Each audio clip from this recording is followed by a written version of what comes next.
I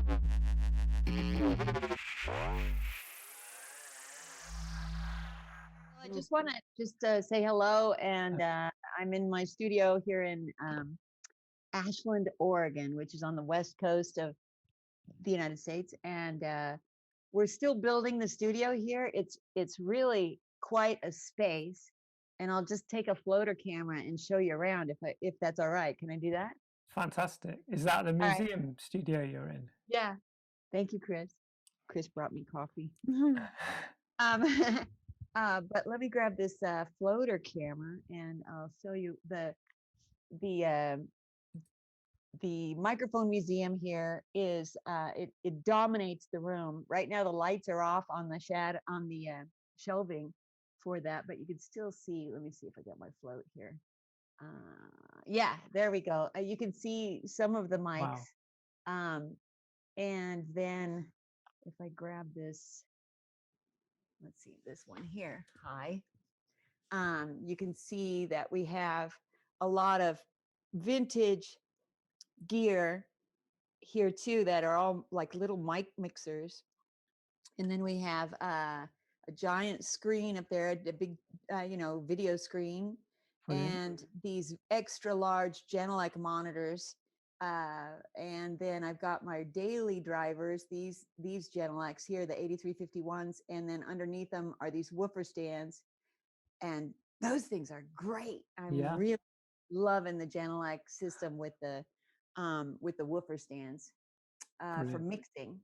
Anyway, what else do we got in here? We got a bunch of consoles. I got a Rupert Neve 5088 here, and then another module from the 5088 over on that side, and then my computer's right in the middle, so I could sit right in the sweet spot when I'm mixing. Fantastic. And then on this side we've got a Loop Trotter console, and now the analog consoles I use specifically for tracking, and then in the box I'm mixing, but I also run it out through a Dangerous Music system, Mixmaster Complete. It's called the Mixmaster Complete system, and that's where I have all the channels go out of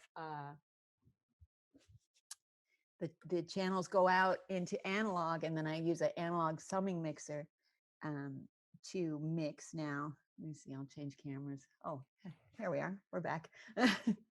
But let me see if I could drag this camera down so you can see the Mixmaster Complete, just because this is, just get kind of a lay of the land, if that's all right.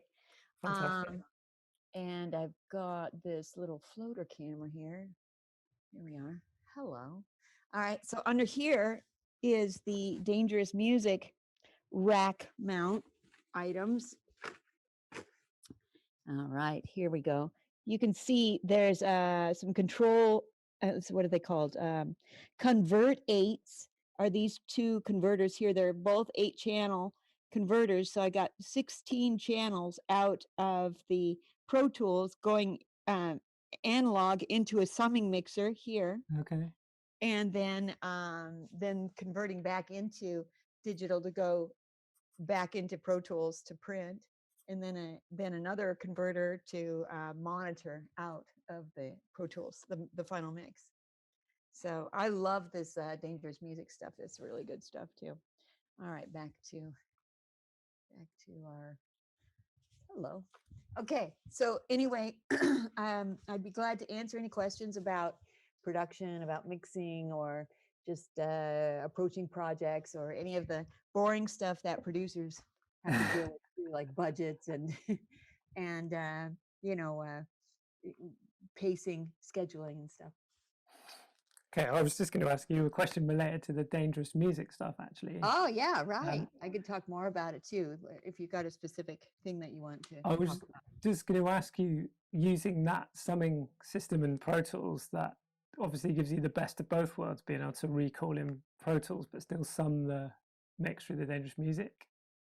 Exactly, and the great thing about these rack-mounted summing mixers is that there's no volume control. You're controlling what goes into it or through it, but Yeah, it's very simple and recallable, and that's the most important thing, and that's why we're all working digitally now anyway. So or most of us are, just because of the recallability, and everyone expects to be able to continue to work on music even after the first mixes are done.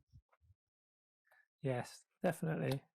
I'm going to open it up to the floor because I don't want to hog all the questions. I'd like the Okay, students to ask you some sure. questions. So would anybody like to go first? Yeah, I'll go. When you first started out, sorry, hi Sylvia, my name's Lucas. Hi. It's a pleasure to meet you, and thank you very much Nice for to meet you, taking the Lucas. time to do this. Yeah, I would just like to know when you first started out, because I know you started out as a bit of an artist, didn't you? You liked drawing and painting. Yeah. What was it that drew you into being a producer, and when was it like you first knew your worth as a producer, how much to charge, and Oh, etc. well, it took quite a while. I just went to university. I went for fine art, and because I'm an illustrator and a painter and stuff, or I would like to be anyway. But uh, and one of my first kind of art jobs outside of a classroom was drawing posters for the local radio station. And there was a college radio station that I loved, and I loved the music that was being played on the station. And so I started drawing flyers for their little events, and I just loved hanging out with the people there at the radio station. It kind of was my group of people. And it was through the radio stations that I really got a handle on how to use the audio equipment. So I would make radio commercials with a small multi-track recorder, 4-track, open reel tape, and I learned how to edit and record voice. And so, and then when I was finished with the university, that's the first thing I did is I got a commercial job in doing commercial production, radio production. But honestly, you have to admit that radio is all about commercials anyway. And so I was making a lot of commercials, not making any music. I had my own band, and I really wanted to move in that direction into music recording. So my own little projects I would do late at night in the radio station's production room. I would do my own music in there, and then eventually I stepped away from radio and went into the music recording when I got a starting position at a music studio in San Francisco. So it was through radio that I got involved, but after a while I realized I really wanted to work on music, and kind of fell backwards into it. It seemed like since I was the only one in my group of friends that knew how to run the equipment, then I was the designated uh, producer, I guess, or engineer. And so I started doing other people's music besides my own. And 10 years later, just doing independent projects and just kind of barely hanging on, that's when I started really making money, and I got some of the bigger gigs, the Prince and the Tool, and it just kind of led into this Rick Rubin kind of thing after that. So everyone has their own path on how they get there. I think you can, if you have a specialty that's outside of what typically is wanted from a music engineer, then you'll be more valuable than if you're just a Pro Tools engineer.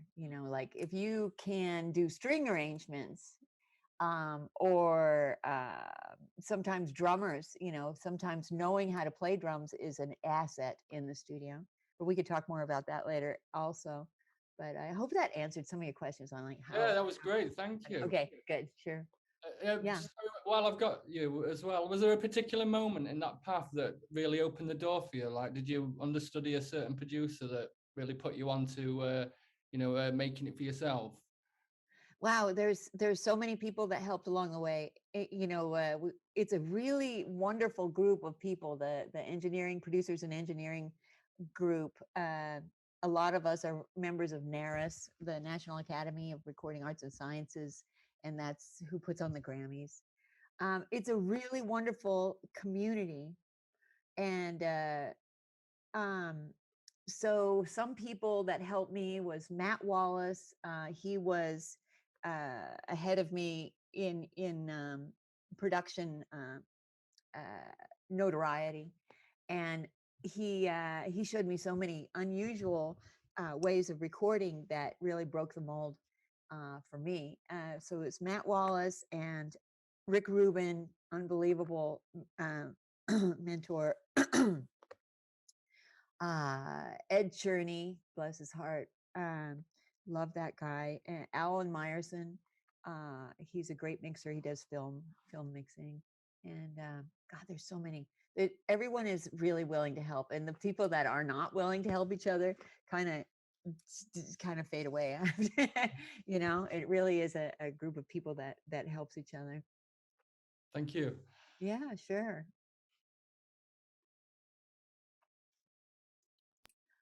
What other questions we have?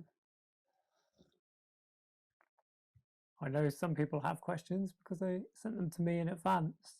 So who I wants to have go one next? that sort of rolls off of the last question. Yeah. Louise, hi, nice to meet you. Hi, Louise. Hi, nice to meet you too.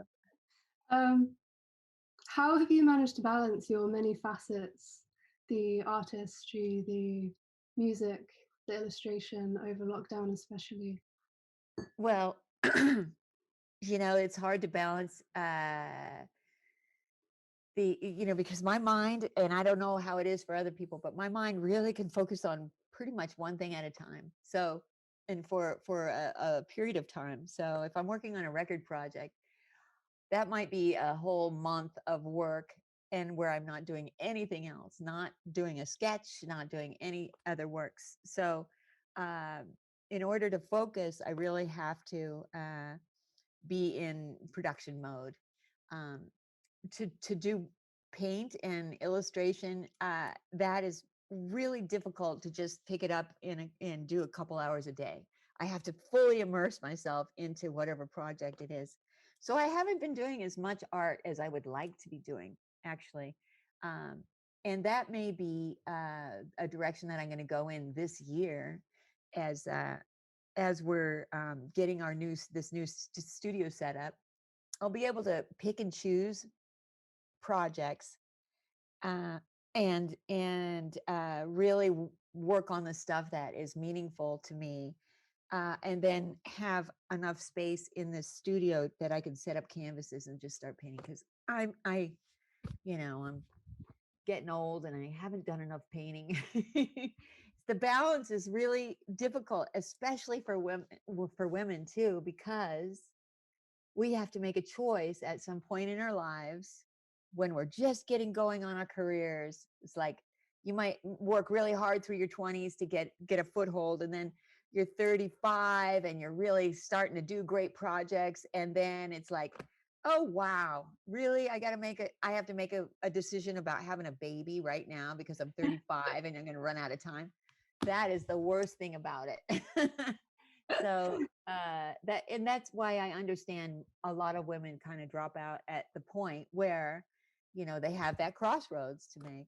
So the guys oftentimes don't have to make such drastic decisions, but us girls do. And for me, I passed on having kids. So I have no children, but I have a wonderful dog and a really awesome boyfriend / fiance or whatever.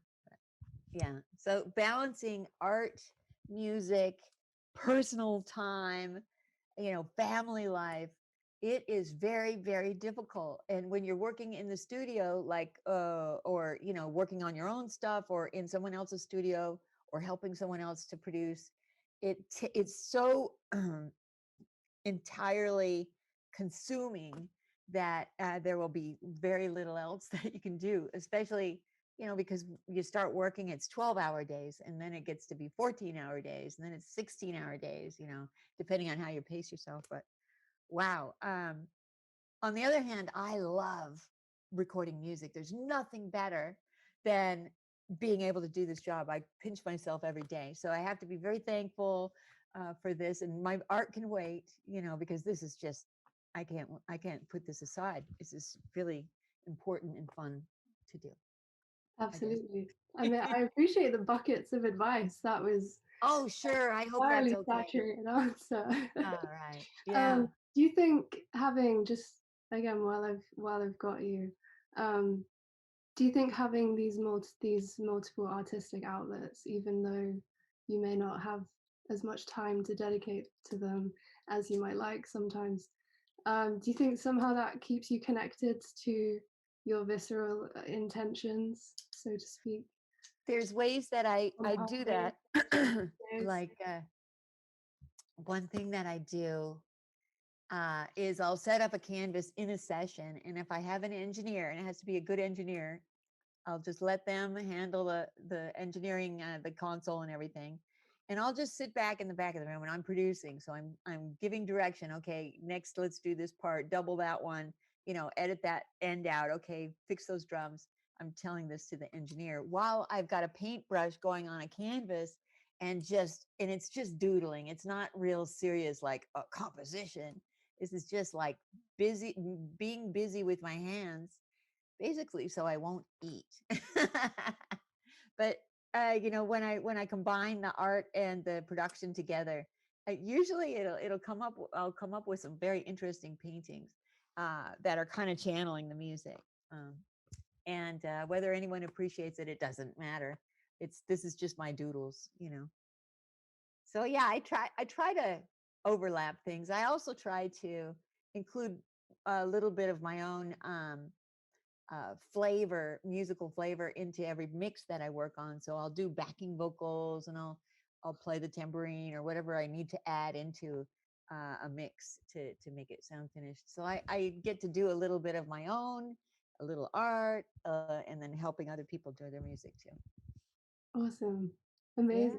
No, I think that's beautiful. I think the fact that the process seems like so many pieces of your work, I don't think it sounds like they've been built from the ground up with an individual intention based on the song itself. And You're so right about love that. Yeah. But yeah, thank you. I don't want to hog Oh, the you bet. You bet. someone else feel free to jump in, but I All right. really appreciate it. Sure. Hello. Hi, my name's Joe. Joe. Hello. Thanks for doing this. Firstly, just want to say, I found your YouTube channel the other day, which I'd never seen before, and All it's right. great. There's loads of great stuff on there. So thanks for sharing some fantastic creative tips for free for everyone to do. I was watching the pickle videos earlier. That was fascinating stuff. But I got a question here. The Brontosaurus Drums video, if you remember that one. Yep. You talk about sample replacing whilst, and it sort of goes into the realms of production. So it's obviously quite a fine line between mixing and production. Have you had things or need do you, am I breaking up? Sorry. Yeah, Joe, you're breaking up, but I get a lot of of what you're getting at here, and when I do mixing, it's not just about balancing someone's levels, what they recorded, just balancing it. Really, I have to create events in the mix, and that's what I try to do. So in particular, you asked about Brontosaurus Drums. So I got that. Do I get that session up here now? No, I have another session up, but I can open up the session for that, and I'll show you this Brontosaurus drum thing, because it really worked out well. Let me see. I'll just flip you so you can see what I'm doing on the screen here. All right. It did, and just say, how clearly do you define your role, be it artists you're working with beforehand? Do they tell you to add samples, or do they sometimes just say mix with what you're given, or do they always let you have the full creative process? And when do you know to do these things.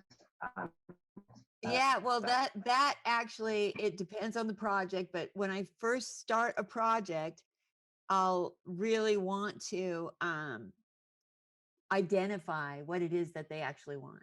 You know, that's one of the first things that I do is sit down when I might do a Skype call ahead of time,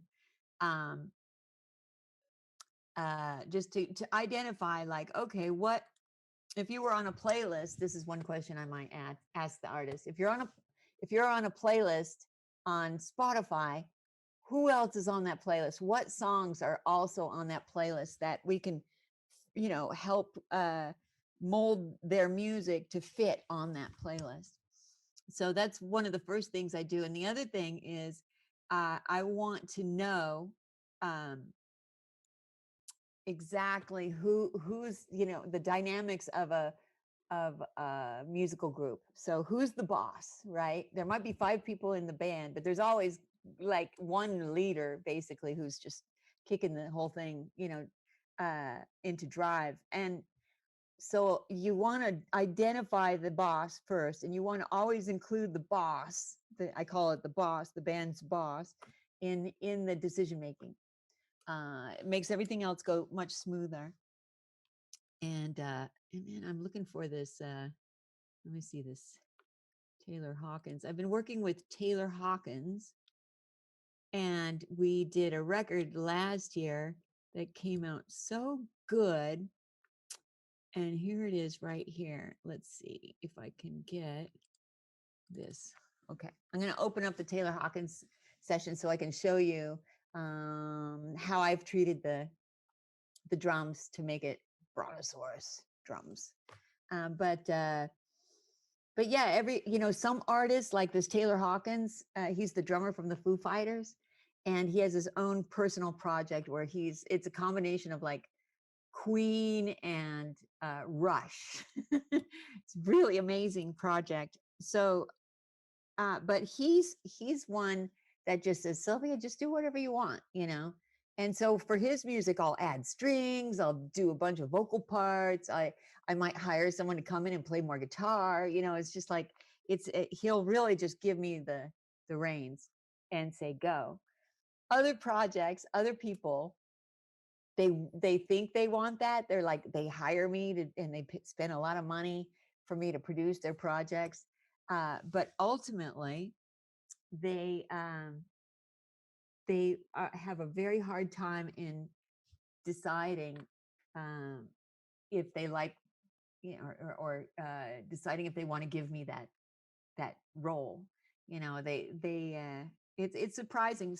The less experienced the client, the artist, the more particular they get with the nitty little just details that are so like maybe not so important.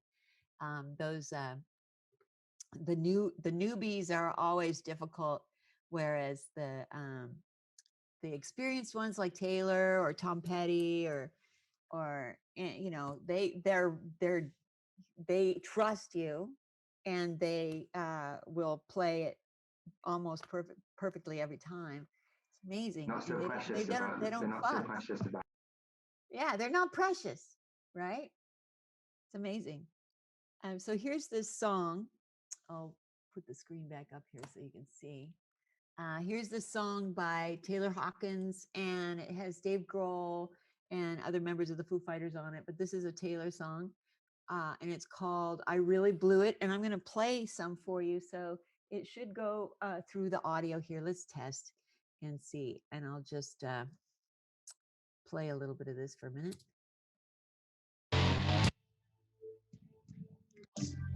Can you hear that?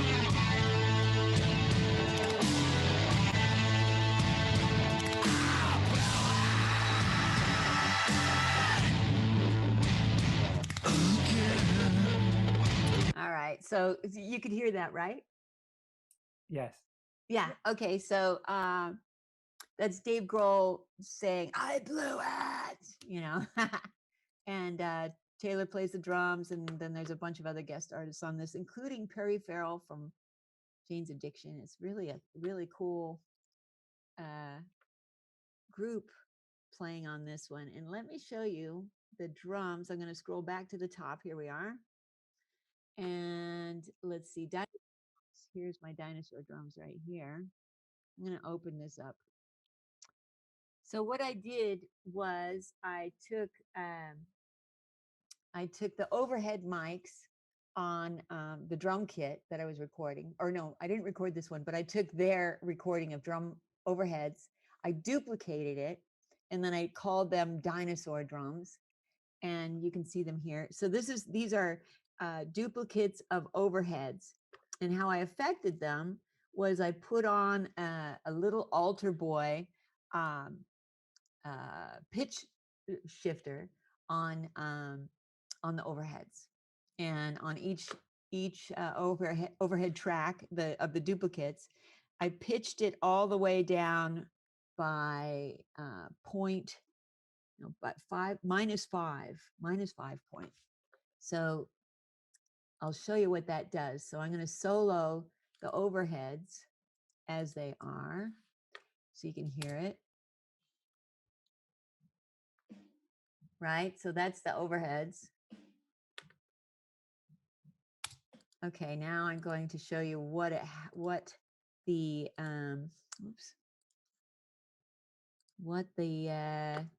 effect of the altar boy does.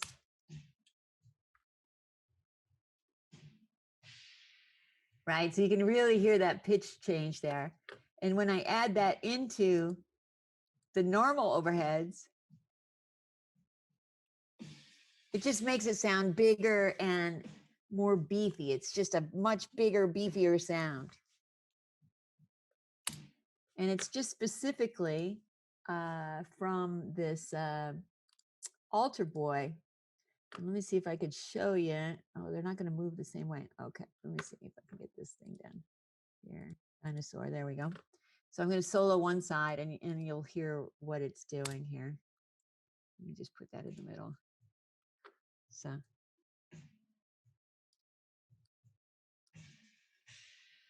All right. Transpose, drive. All right. So you can go really deep with this. Oh, we're not even listening to the right one. Here we go. There it is. There we are. So here's the normal sound of the overhead, and now I'm pitching it all the way down. Let's see.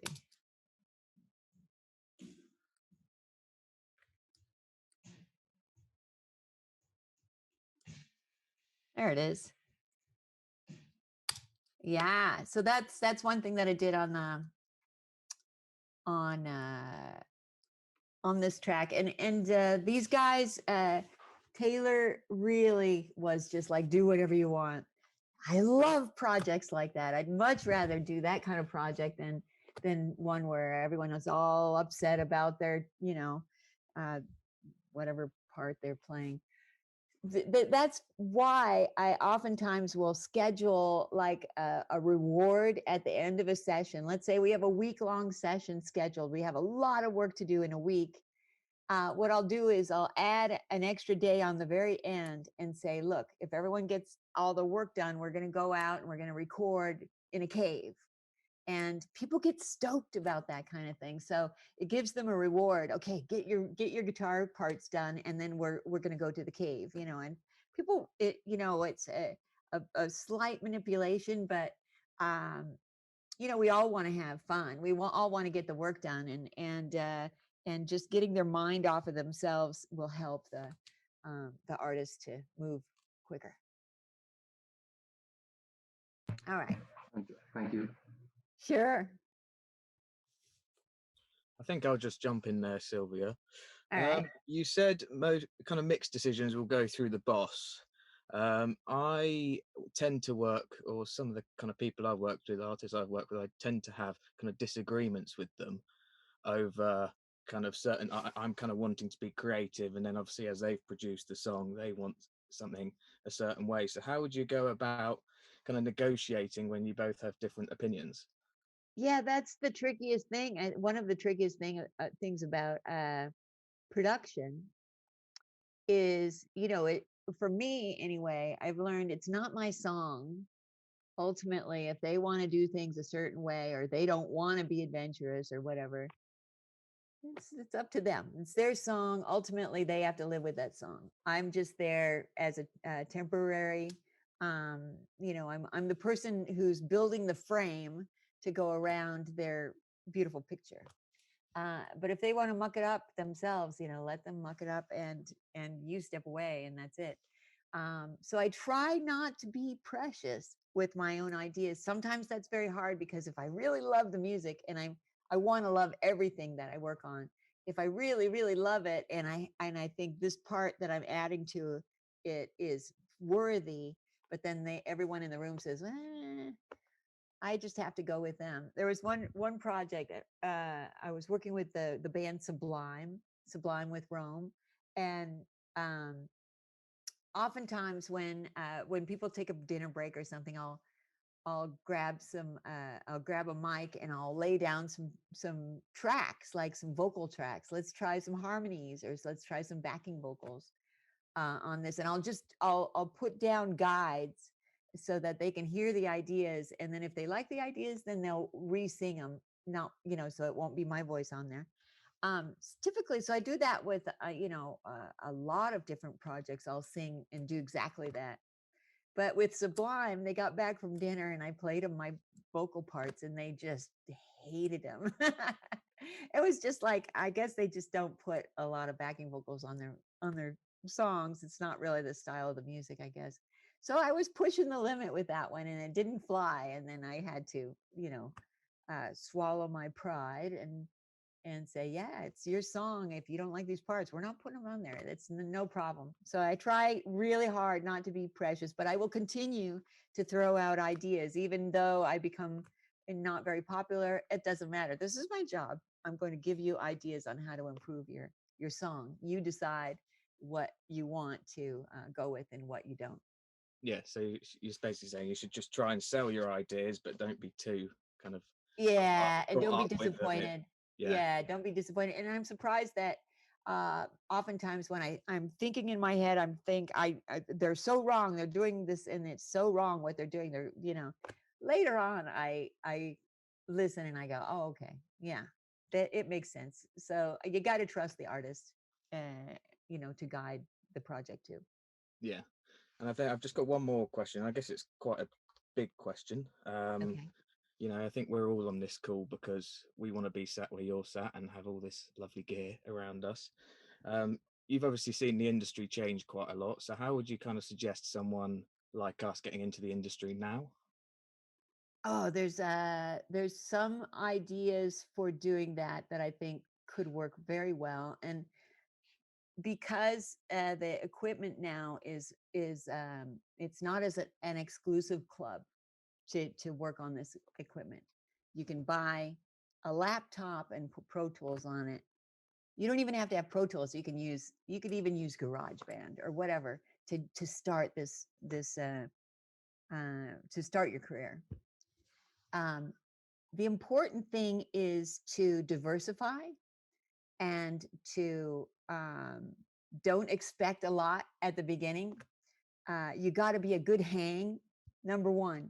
If you're working with other people, unless you're just locked in a room as a mastering engineer, or you want to interact with people, you want to be able to get a performance out of them. So you have to be a good hang, and it's and what, remind me again, what was it that you were saying? It's just kind of how we'd kind of get into the kind of modern day industry. So yeah, how to get in it. So I suggest a laptop, a simple interface. You need some equipment to get started. I'd say you don't have to have a fancy vocal mic, but you can have an SM58, Shure handheld. But get a nice mic pre. Get something that's like I've got this thing over here, which is amazing.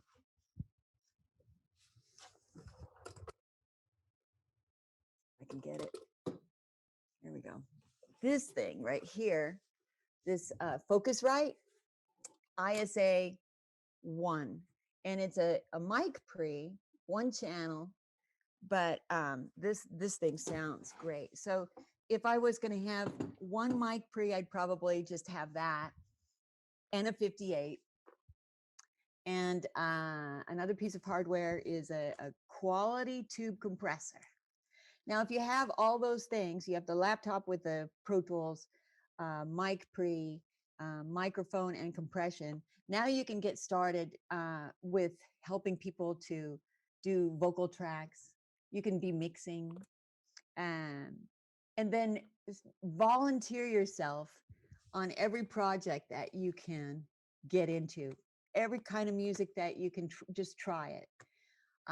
The trick is to have enough of a discography that people look at it and say, oh, well, you've been doing this, you know what you're doing, I will trust you with my project.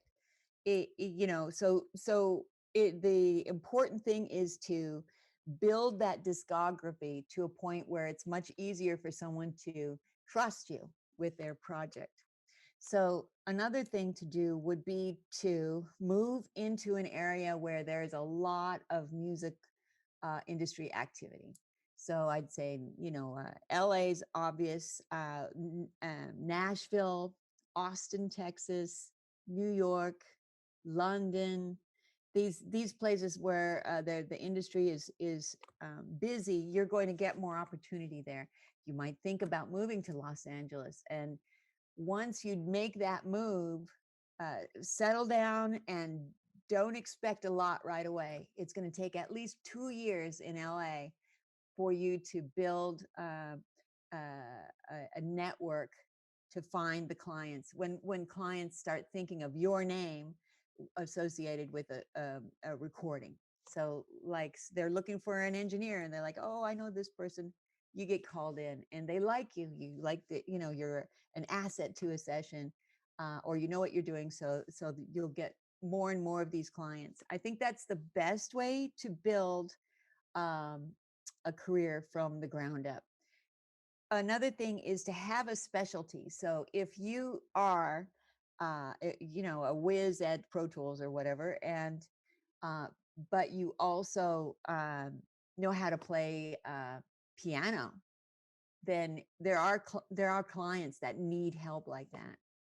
So you can, if you know how to do string arrangements, wow, that's something that typically you have to hire in. So if you have the ability to be able to do string arrangements, say you play violin or viola, and you or you're a multi-instrumentalist, you will be able to enhance those recordings a lot easier than another engineer. So make sure you have a specialty, even if it's like web design, you know, that's a specialty. Make sure you diversify. You've got you've done work in a lot of different genres. You have a discography, and you have enough gear to do some recording, like vocal recording at home, or you know, acoustic guitar, or that you're able to embellish the recordings just with the equipment that you have at home. It's not necessary to go into a studio to do this type of work anymore. It's really kind of a great time for creativity, because everybody, even with COVID, like it's forcing people to make a setup at home that they can use isolated from everyone else. So it's an interesting time. I hope that's some helpful information. Yeah, it was great. Thank you. Okay, sure. Hi. Unfortunately, no webcam here. Okay. I'm sure you're all missing my beautiful mug. First, 2 questions. One's a bit personal. What's your dog's name? They look very cute there in the background. Oh, you see this little mud over Yeah, here? yeah. Yeah, that's Bic. That's Oh, Bic. hello, Bic. Yeah, little Bic. Hey, Bic. No, she's not going to win. Yeah, that's Second Bic. question, yeah, kind of bounces off Harrison's. We're moving very much in the direction of individual producers in their bedrooms on their laptops. You know, some of the biggest hits of the recent years have been literally produced on people's laptops. It's quite Yeah. crazy. And of course, you've come from the studio and you've been able to experiment in the studio and beyond the studio with some really cool techniques. How do they translate well to this modern era of music production where we're all on our laptops? What tools kind of excite you that we have access to from just, computers? Well, so many of the sounds for your virtual instruments are kind of boring, they're good, but like it's the same instrument. Everybody's playing the same instrument now. So manipulating a sample sound to give it its own unique character, I think, is really important. So take a piano patch or a Rhodes patch or something, and now send it out of the computer, reamp it, and then bring it back into your session. It's going to be like it will really help, and it'll make it a very different sound than everybody else's clean patch that they just put up. So yeah, manipulating the sound is one way of creating a uniqueness. And that's where I love the experimentation, because there's all kinds of things that you can do to liven up some very tired sounds that are in people's sample libraries. So that's one thing I do, is reamping. And then you can always have fun with a lot of plugins, much like that little altar boy, the Sound Toys. Some of the plugins are really fun. But I want to, in the world of laptops and recording in their bedrooms, I want to inspire people to get out of their bedroom. If they've got a laptop and you're able to record through bus power, then you could go anywhere. And that's where, get on a train and do a project on a train, plan a trip through the channel, and on the way, do some recording. There's all kinds of things that you can do. And it's never ending, the ideas, and it really brings life to the recordings. For instance, I find that when I do this adventure recording kind of thing, and I bring people out into different spaces, like we did a recording in a tomb 2 years ago. It was amazing, and there were bats, and okay, so you can imagine you're going to get a different type of performance from the artist if they're in a cave than they are in a studio, or if you put the singer in a cathedral. Totally different performance you'll get from when they're in a studio, in a vocal booth, a really cramped vocal booth. So trying these different spaces, you'll find that the experience of being in a big space or a small space, claustrophobic or whatever, it's imprinted into the performance. And essentially you can feel it more than you can hear it. You can feel a sense of excitement behind the music that you're working on, just because of everybody's heightened ability to sense these things when you're in the studio. And that's the magic that we try to get in the studio every day. It's much more difficult if you are under a time restraint. But now, like if we're working in our bedrooms or wherever, then you kind of have more freedom to spend more time on it. In Pro Tools, you can continue working on it forever. But remember, production, a true producer is someone who produces. That means you have to finish. So be sure and finish, even if it's not exactly how you wanted it or how you thought of it in your head. Finish and move on. That's always the challenge. Thank you. Yeah, it is, isn't it? Hello, Sylvia. Hi, Victor. Hello, how are you? Yeah, Good. thank you very much indeed to getting your time, and good morning, basically. Thank you. Very good. Yeah, I would like to ask you about one project that you mentioned before, which is the EME. See the Earth. Oh yeah, Moon, yeah. Earth, yeah, Moon, exactly. Earth.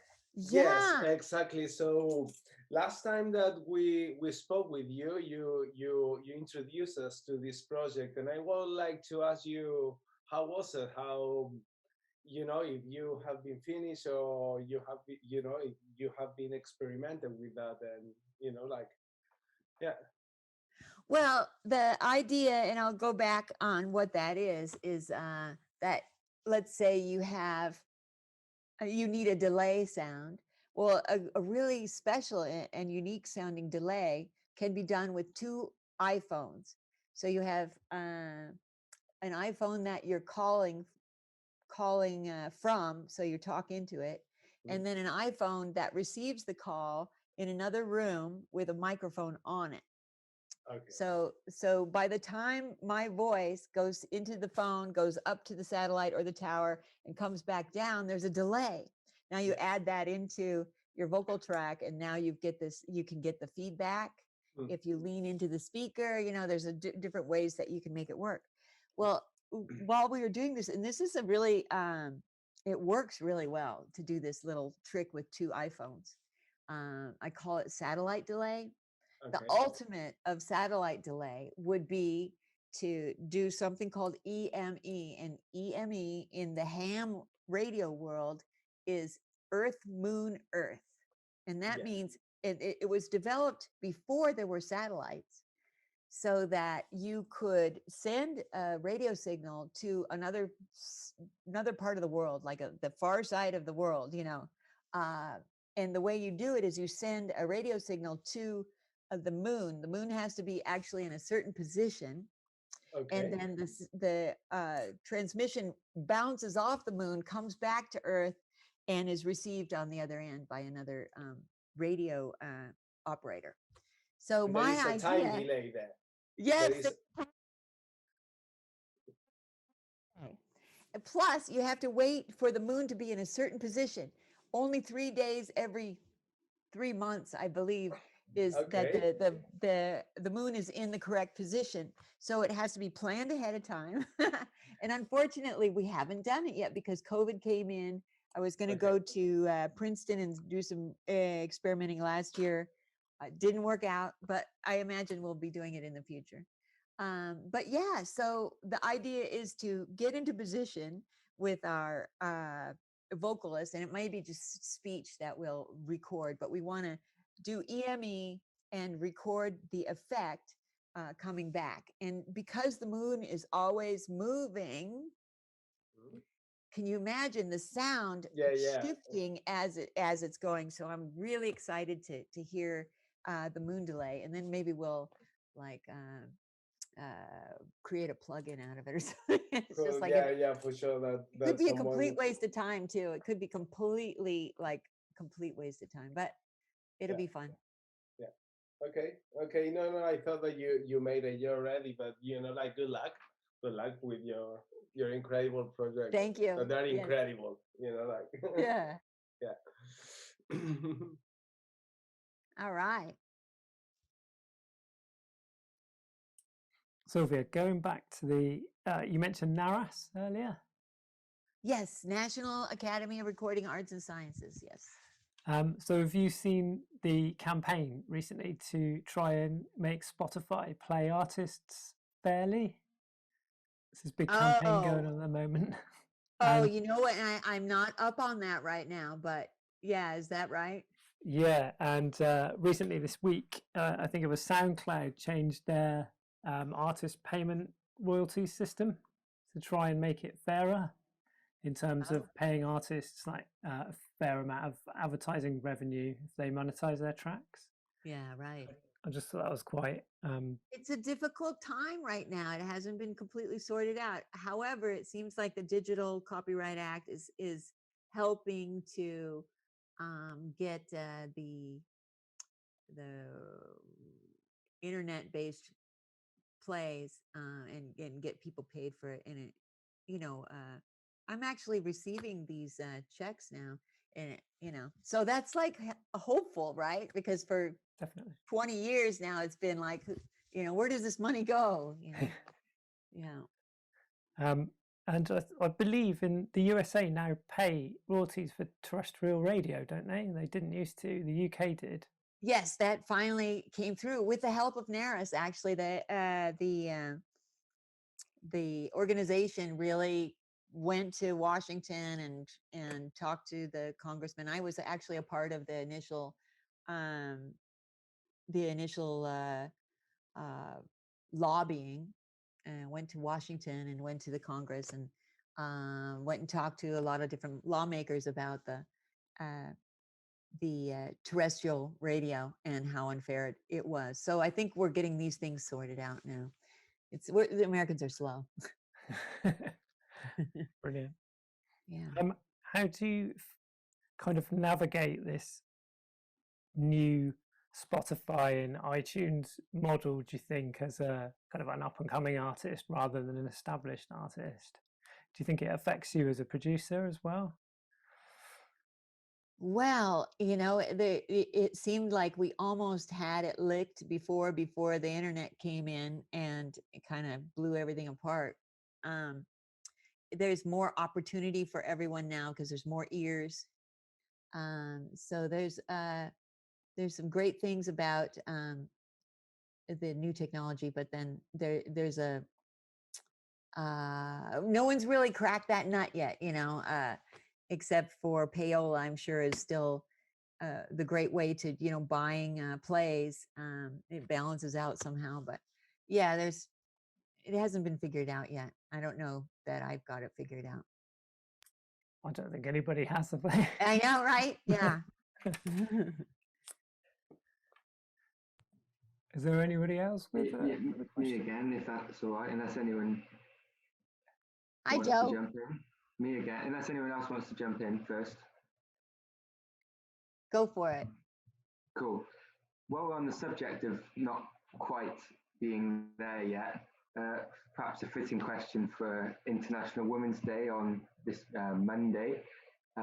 Look around here, there's 34 people, and I think I've counted less than 5 ladies in the call. So firstly, I guess things have progressed a lot since you started, but what more can we be doing, firstly, as an institution, as DBS, and secondly, as individuals, to encourage more Diversity. females into the industry? Sure. I'm sure you get asked that a lot, but yeah. I do get asked that a lot, and I usually answer with the idea that, and I spoke about it just a few minutes ago, about how certain jobs women gravitate into because of the ability of being social, family building, relationship building. These kind of things are way difficult when you're in a studio all the time and in a dark, room, and it's kind of bad to fraternize with your clients. So dating clients is probably not a good idea. So then what do you do if you're a girl and you're like, it's like, I totally understand where women come from with this, because just as your career is going, just as it's taking off, you have to make this family decision. Am I going to have a family, or am I going to do this the rest of my life? The road is long, but the ability to have children is not. So that's where most women will, take that trip into building a family instead of doing this career. And again, I don't know what happened to me, but I love what I do, and I have a dog. So there you go. For women, I think to encourage, how we can help the women move forward. It's a difficult thing because you're asking basically for the partner in a engineer's world to take the family responsibility seriously enough that to allow the woman to go into the studio and do that. You really have to have a support system as a woman in order to put aside your family duties and go be engineer. And for a lot of people, it just doesn't make sense to do that. And it's almost impossible to do that for others. So I totally understand why there's not as many women in the field. Also, when I first started in the 80s, there were a lot more women in the industry than there are now, which is a big surprise. So I don't know if it's getting better or not, but it's just the nature of men and women, I think, is driving this this idea of the women not putting their entire life into doing this type of work. I understand it. It's a tough one. So we need more supportive men and babies. More supportive men, yeah. And babies from a tin or something. Yeah. But on the other hand, if you're at home and you're taking care of kids, boy, you could certainly have a laptop and be writing with your Pro Tools setup. If you're able to do both at the same time, go get them. Very encouraging. Thanks. Sure. Hi, Sylvia. I don't know if you can hear me. All right. Louis. Louis. Yeah. Hi. Oh, Louis. Hi. That's okay. Nice to meet you. My question was kind of similar to one asked earlier on, but it was basically for like someone upcoming with production and mix engineer and stuff. Who's not got much money? Where would you say money is best spent? Kind of when you're trying to, get good at mixing and stuff. Like, would it be speakers, mixing consoles? Wow. What do you think? If mixing is important to you, then the speakers are probably the most important thing in your mix rig. Because if you don't have speakers that or are detailed enough, then you're just kind of flying blind. So I'd say number one for mix engineers is the monitors. You just have to have a really good pair of monitors and do reference listens with music that with what you're working on to compare, and you'll tune your ears to the speakers that way. So use a reference. I always have a reference track on my desktop that I listen to as I'm working, so I can do comparisons and see like where I'm at, because you can imagine that your mix sounds really great, and then compare it to something else that's already finished, and you could be disappointed or not. But that's a good way to finish a mix and have it compare and be competitive with anything else. Yeah, so there's that. The money best spent on a rig at home would be with the mic pre. I think it's going to be the mic pre, because no matter what you put into a good quality mic pre, you're ahead of the game. But it's really, really hard and time consuming to work on music, recording with inferior low grade mic pre's. There's just hardly anything you can do to make it sound great. You'll spend a lot more time and potentially never get there with a lesser quality mic pre. So a vocal chain is important, but you don't need the super expensive mic for quality vocals. You do need a good mic pre and a compressor, but you can use onboard compression in the computer, but having a hardware compressor tube is also a way to have an advantage. So yeah, I think monitors, if you're planning on mixing, even if you're planning on only tracking in production, monitors are super important. We're setting up for immersive here, and I'll show you what we've got going on up above with this floater. Now here's the monitors on the ceiling. That we have a 9.2.4 immersive system. It's all installed, but we need to wire it up. So we're doing that actually next week. Our IO shows up. But yeah, you don't need all this, but we're setting up this immersive room so that we can do immersive mixes as well as others.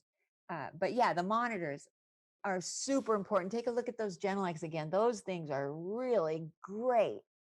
So, and I've been working with Genelec for many, many years. They're a great company. I've even been to their factory in Finland. Let's see if I can go back to, here we go. There. Got my little camera set up everywhere. I was Sylvia, where would you say kind of converters fit into that? Because obviously, if you've got good speakers, you need good converters, and the same with the mic pre. If you're converting, you need to have a kind of top of the, or as best you can get, converter.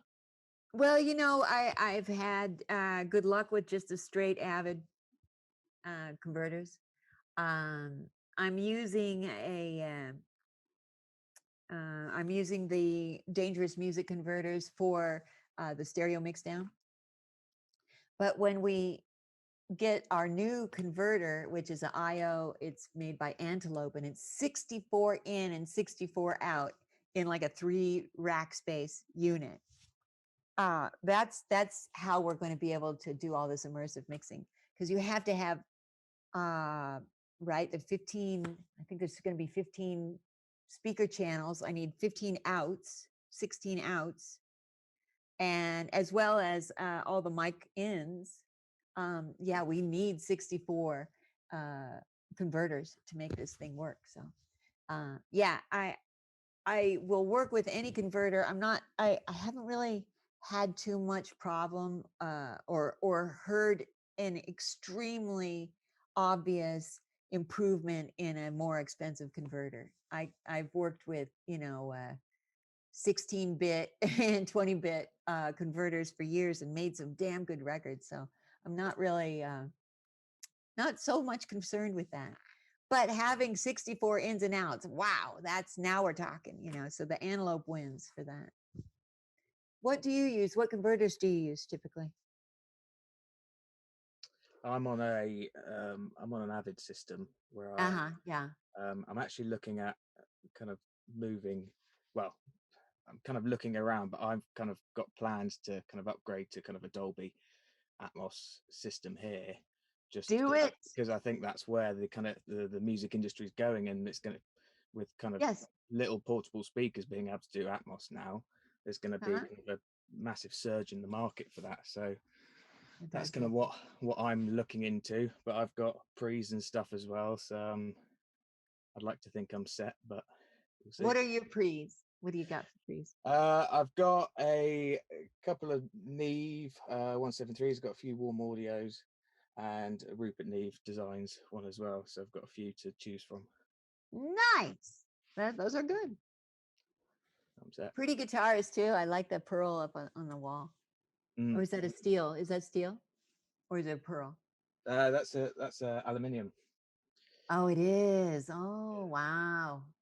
Nice. Yeah, it's a nice one. I think Louis was going to ask something else before I butted in. Oh, all right, Louis, where are you? Hi. There he is. Yeah, no, I was looking at getting, like, I'm really trying to get better at mixing and stuff, and I pretty much mix on headphones, partly because I've got neighbors either side and stuff, but I was looking at getting a pair of NS10s, because I've heard they're kind of like, they make everything sound so bad. If you can make something sound good, then it's good. Well, the only problem with the NS10s is that you don't get any you won't be able to hear the absolute sub, or you're not going to get as much of a low end response. So you may be mixing and be blasting the sub frequencies and not be able to hear it at all. You got to be very careful with that.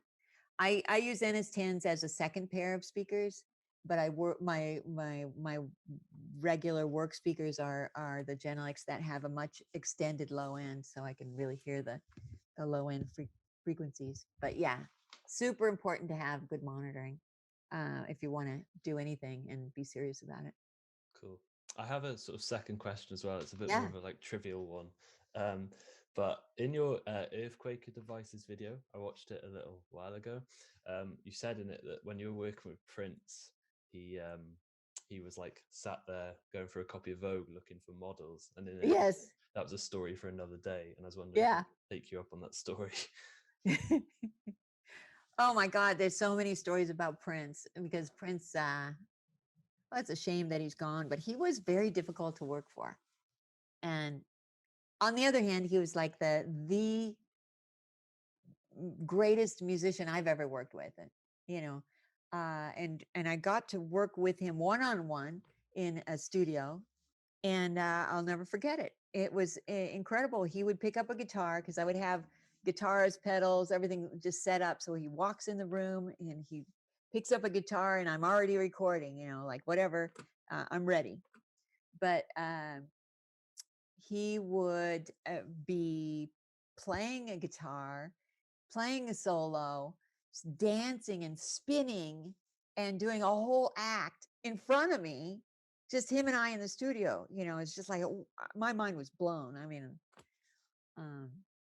but yeah, he was a piece of work too. He really loved to fuck with people, you know, mind games, and so he was always um, doing some sneaky thing to, you know, put someone on the spot. You know, he was very difficult, and he loved to play with people because he knew it got people upset. Yeah, but yeah, Prince. Wow. The story that Louis was talking about was when I first started working with Prince. I was working at a studio called Larrabee Sound, and I was an assistant engineer. And my boss came to me and said, "Look, Prince is coming in. He's never worked here before. You have to make sure that he likes it here so much that he'll come back." And so immediately I wanted to be the best assistant ever. And Prince and his gang walked in, and Prince looked at the inside the room where the studio was, and he says, "Man, don't you have a big chair I can sit in, like a grandma's chair, like a stuffed chair?" And I knew that there was nothing like that in the studio, but of course I said, of course we have that chair. I'll go get it right now. And I ran out. I grabbed someone's keys to their truck, and I drove to an antique store down the road, bought a chair, threw it in the back, and came back to the session. They're still setting up, and I wasn't away too long, but I just brought this chair in and I set it down for him, and he loved it. He would sit in this chair, and as Lou was saying, you know, he would ask Dwayne, his bodyguard, to bring him magazines, and they were all women's magazines like Vogue and Glamour.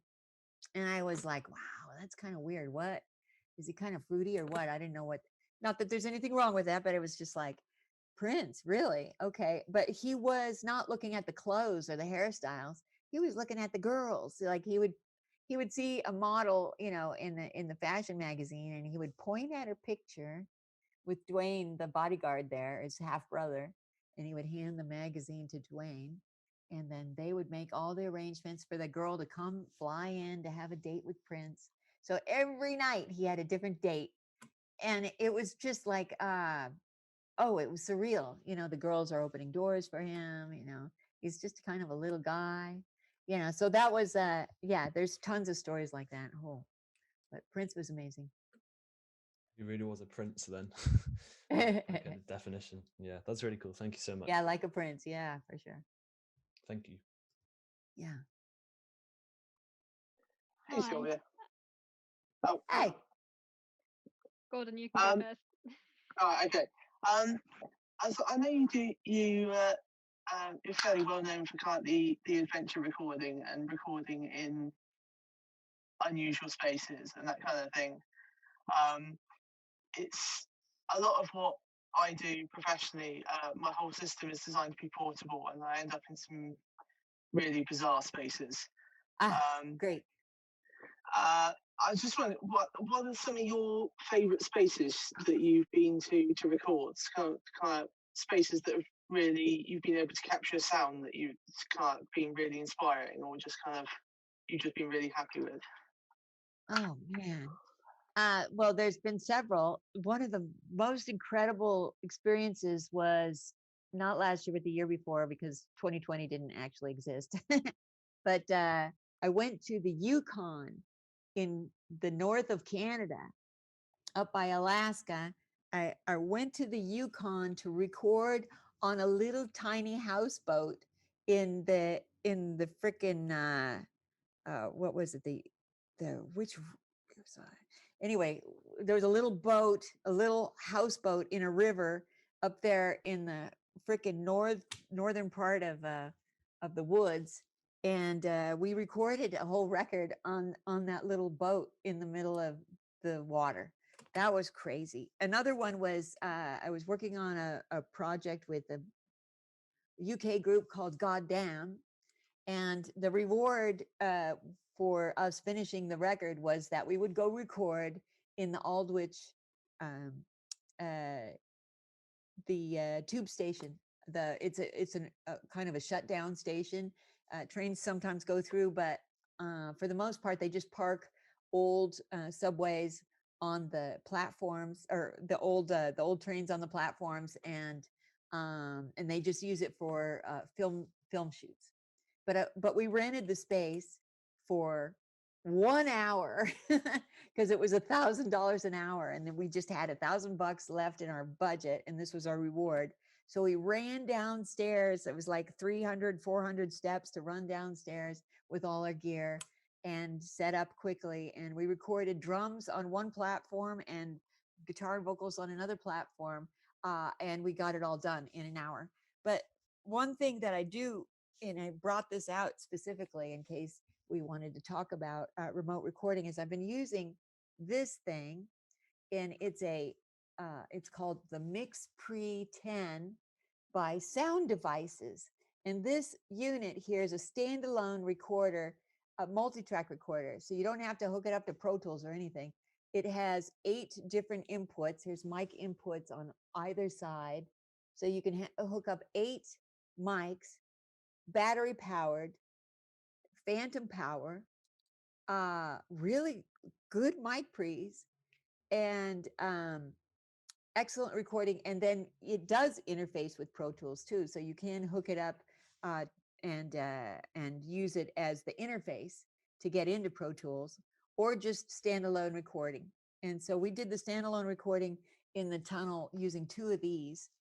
It's called the Sound Devices MixPre 10. And this is just such a handy thing, because even a laptop can be bulky when you're trying to sneak into places, like we snuck into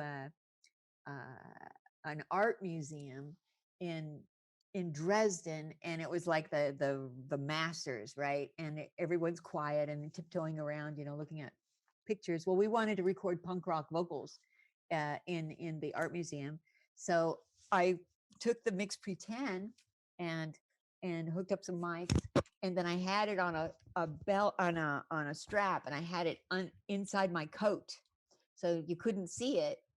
And I had the microphone in one pocket and this thing under my coat, and we made it in there, and we recorded the punk rock vocals in front of Raphael's angels, the actual painting.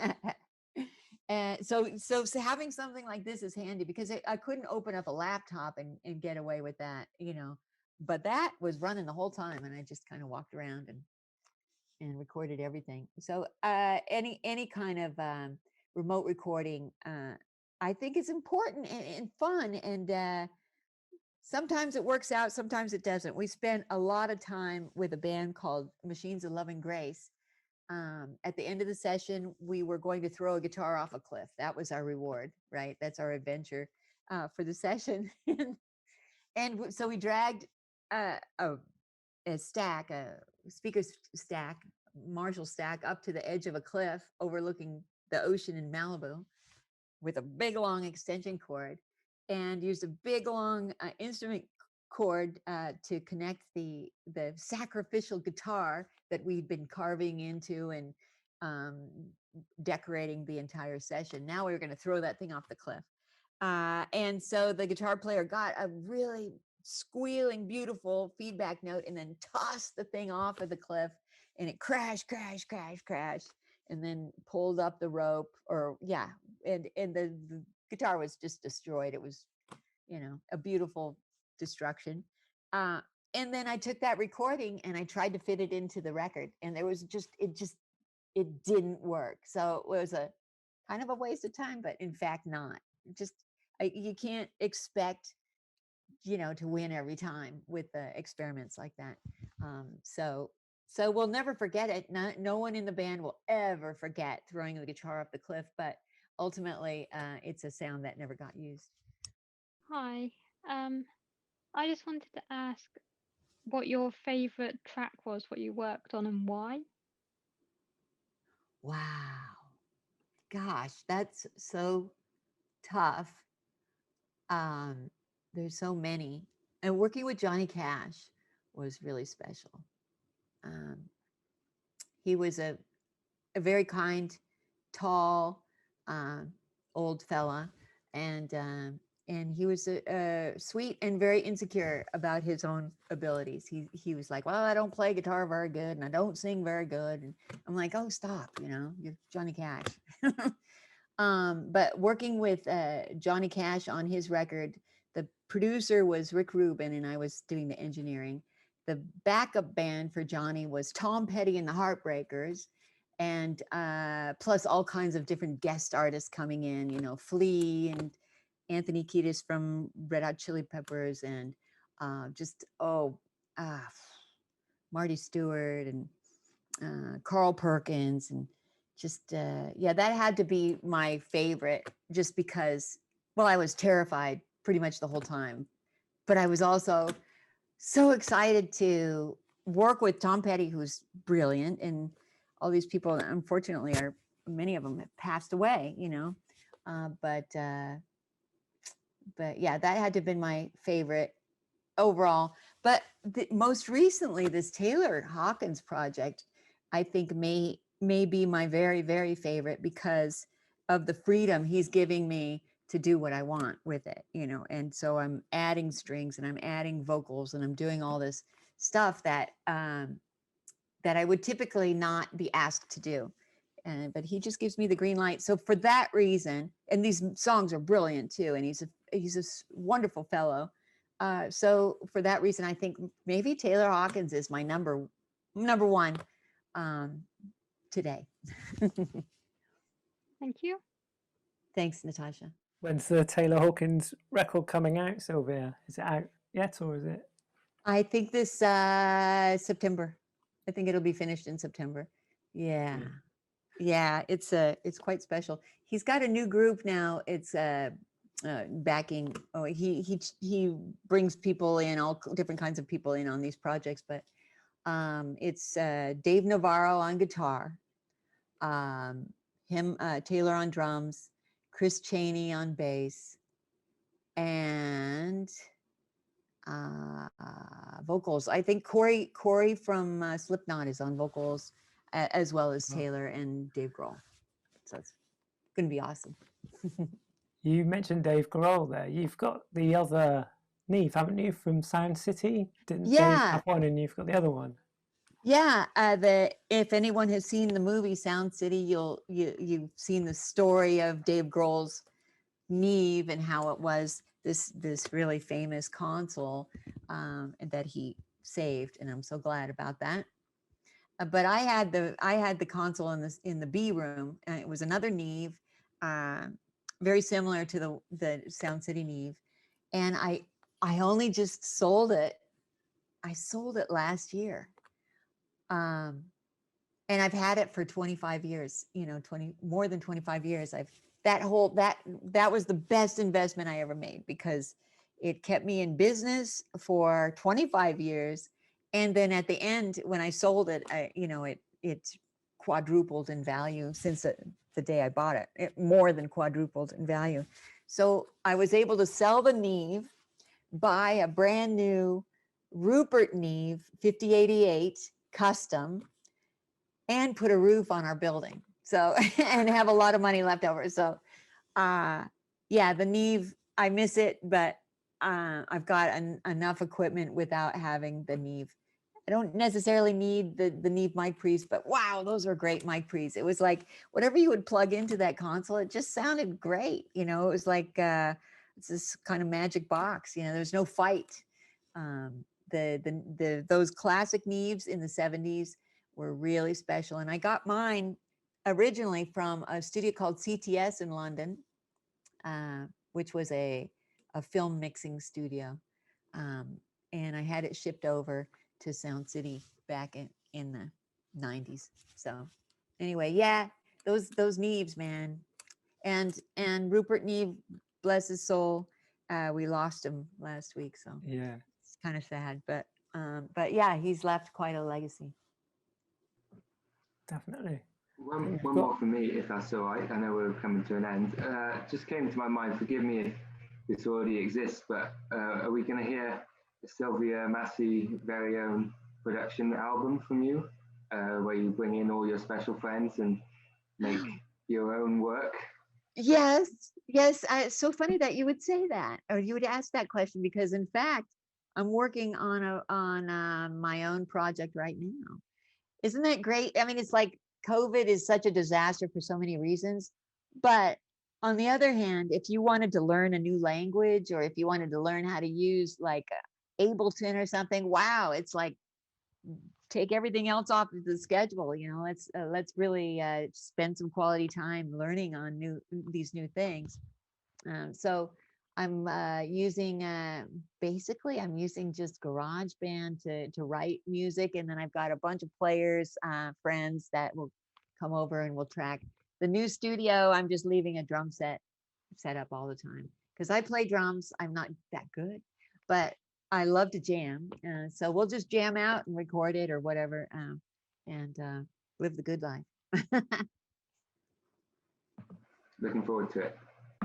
Awesome. Chris has got his hand up there, I see.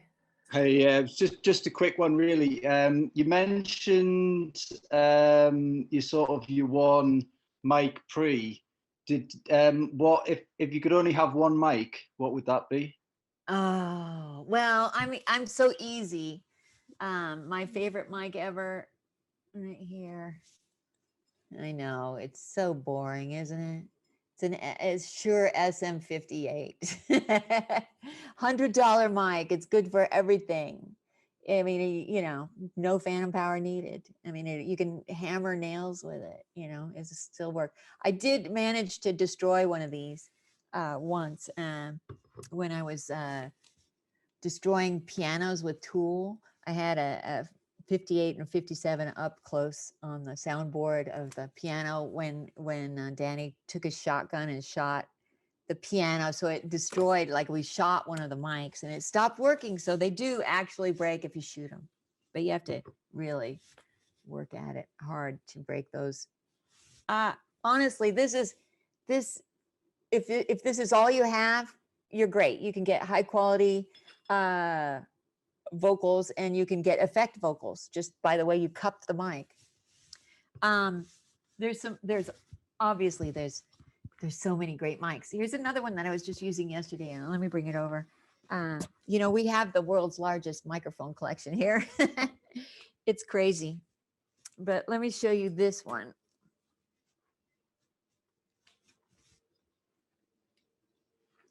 Let's see if I can get this up here.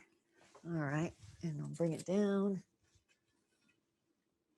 All right, so let me see what I got here. Let me move the, hello. So this is a mic I've been using the last couple days, and let me get a close up of it. It's a Mojave MA1000, and you can see that's a large diaphragm condenser. It's tube. It sounds fantastic. I guess it's similar to a Telefunken Elam 251 kind of sound, but it's just a really great mic and easy to do vocals with that. That's one possibility for a great mic. I also like the newer Soyuz SU017. It's a Russian-made mic. You know what else? Another great mic. Holy cow. The Aston mics. Do you know about Aston mics? Of course, it's the UK company. Yeah. And they make the Spirit and the Origin, and those those mics are they're bulletproof. I mean, they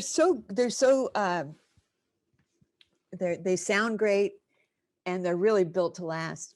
I tried to blow one of them up recently. I was doing a project with a band, and the last day of the session, this was planned. You know, if we get everything done, we're going to go out and we're going to blow up some tannerite. And tannerite is an explosive, and so we set up a burn barrel with tannerite, and I put the spirit mic over the barrel, you know, or in the barrel.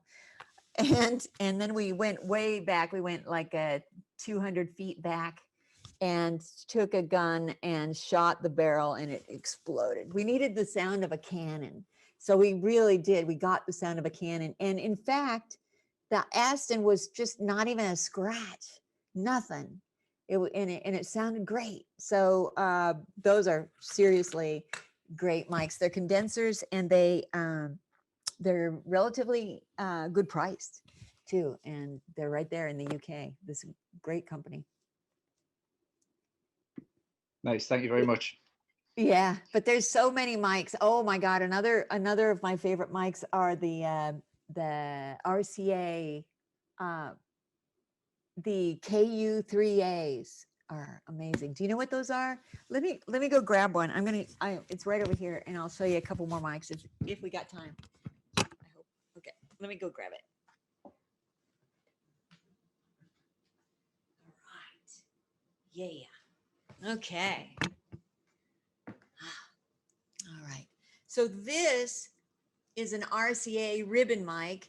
It's a KU3A, and since we bought this microphone museum, I had my first chance of using this mic on vocals, and wow, it is great. And this is from the 50s, but it still is like such a fantastic sounding microphone. That's the RCA KU3A. There's a bunch of really good American mics from the 50s and 60s. This is another one. This is an Altec. Look at this thing. It's an Altec 150. And this actually was in the 50s, and it has interchangeable little capsules on the top. And then this is the Omni capsule, and then they have a cardioid capsule, and different types of capsules. So these Altecs are great, and it has a power supply. There's a little tube inside here. But yeah, it's like a KU, no, not like it's like a KM56 is what you could compare it to, a Neumann tube, small diaphragm condenser. That's what this is like. And the Altec, the generation of Altec after that, also a fantastic mic, is this lipstick. It's called the lipstick. It's a 165, and it also has a little tube in it. I want to show this to you. It's so cool. If I can open this up without hurting anything, but yeah, here we go. I just opened it up, and take a look there. You can see, can you see that tube there? Yeah, there. Anyway, there's a tube there. Put that back together. Look at that. I love microphones. But yeah, the little removable, replaceable capsule on the end of these is the same as on the 150. This the 150 here is commonly known as the Coke bottle, for a very tall, skinny Coke bottle. But this is the lipstick, the 165. Also, Altec. Those are great mics too. God, there's so many mics. Oh, there's this guy over here. Wow, this one sounds great.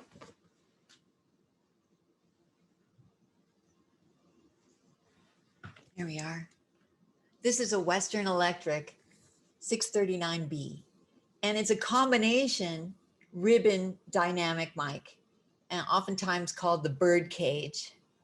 This is really popular in broadcast radio. Western Electric was one of the top manufacturers in the 30s. for anything audio. Did you say you bought a mic museum? Yes. Did I hear that? Yes. Yes. We bought the Paquette Microphone Museum and had it brought here last year, and have been the entire time inventory, appraisals. Holy cow, what a collection. So we have more, I had a pretty good collection to begin with for production mics, but now we just added 2,000 more mics, all vintage mics, 2,000 plus the ones I already had. So yeah, I can't wait to show you more of that. I'm sorry, say again. Were they the ones you were using in that video you did with Taylor? Taylor. Yeah, I brought a lot of them there to the Taylor session. So yeah, we got a lot of funny ones. Let's see, which one was the big winner there? I think this one really made a big difference in that recording. It was great. Yeah, mics are good. But I also love the inexpensive mics, and typically on drums, I have basically just a bunch of Sennheiser 421s and Shure SM57s on the drum kit. The snare, top and bottom, 57. The toms, 421. On top and bottom, I probably would point them at each other, top and bottom, combine them all to one track, and then flip the bottom out of phase. So it's a really nice, punchy, round sound. And overheads, I'll use, I typically use the Mojave MA200s for overheads, just kind of over the cymbals, so I can get the high frequencies of the cymbals. Yeah, I don't really use a lot of expensive mics on drums. Typically, it's just a lot of dynamics and maybe just a little color with the cymbals. I love compression on drums too, drum room. And the special, it was the Dick mic. Now I call it the Gooch, because it's not really nice to call a mic a Dick mic, I guess. So.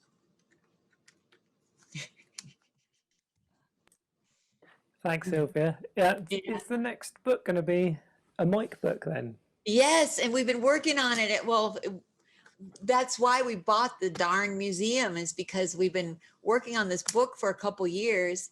And I went all around the world to research it. I went to Berlin to talk to Neumann, and I went to Gefell in East Germany to see that factory, Shure in Chicago, and I went to the BBC and documented all their mics, including the Royal collection they have there.